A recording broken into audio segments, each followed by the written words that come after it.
অবিলম্বে সবাই কর্মীদের বেতন প্রদান করতে হবে।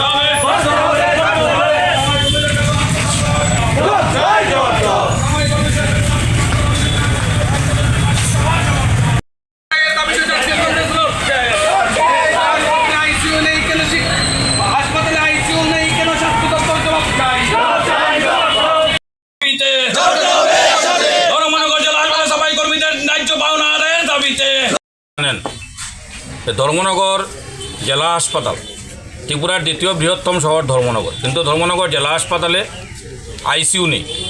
এখানে রুগী আসলেই রুগীকে রেফার করে দেওয়া হয়।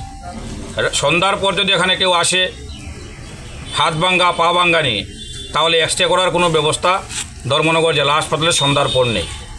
দিন দিন স্বাস্থ্য ব্যবস্থা ব্যঙ্গে গুড়িয়ে গিয়েছে, কিন্তু রাজ্যের স্বাস্থ্যমন্ত্রী তথা মুখ্যমন্ত্রী মানিক সাহা থেকে শুরু করে ওই এলাকার বিধায়করা প্রতিনিয়ত স্বাস্থ্য বিপ্লবের দাবি করে, যা ধর্মনগরের মানুষ সচক্ষে দেখতে পায় না। আমরা অবিলম্বে ধর্মনগর জেলা হাসপাতালে আইসিইউ ইউনিট নির্মাণের দাবিতে এবং ধর্মনগর জেলা হাসপাতালে সকল বিভাগে বিশেষজ্ঞ ডাক্তার নিয়োগ এবং দীর্ঘ 4 মাস থেকে ধর্মনগর হাসপাতাল যারা সাফাই করে রুগীকে পরিষেবা দেয়, সেই সাফাই কর্মীরা দীর্ঘ 4 মাস থেকে বেতন পাচ্ছে না। তাদের মুখ থেকে শোনা কথা অনুযায়ী ওনারা দৈনিক 306 টাকা পাওয়ার কথা, যা মাসে 9,180 টাকা দাঁড়ায়, কিন্তু প্রতি মাসে ওনাদেরকে 6,000 টাকা বেতন দেওয়া হয়। 3,180 টাকা কোনো অজ্ঞাত ব্যক্তিরা আত্মসাৎ করে।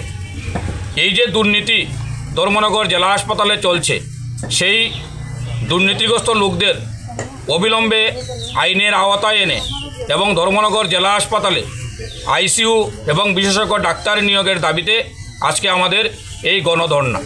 আমরা সিএমও সাহেবের সঙ্গে কথা বলতে এসেছিলাম, কিন্তু প্রায় আধা ঘন্টার সময় অতিক্রান্ত হয়েছে। সিএমও সাহেব এখনও ওনার চেম্বার থেকে এসে আমাদের সৌজন্যতা দেখানোর প্রয়োজন মনে করেননি। ওনারা যত সময় আমাদেরকে সুষ্ঠু আশ্বাস না দেবেন, আমরা ততক্ষণ এই ধর্ণা থেকে উঠব না। আমাদের দাবি অবিলম্বে ধর্মনগরের যে বেহাল স্বাস্থ্য ব্যবস্থা তা চূড়ান্ত আকারে পরিণত করতে হবে। ধন্যবাদ।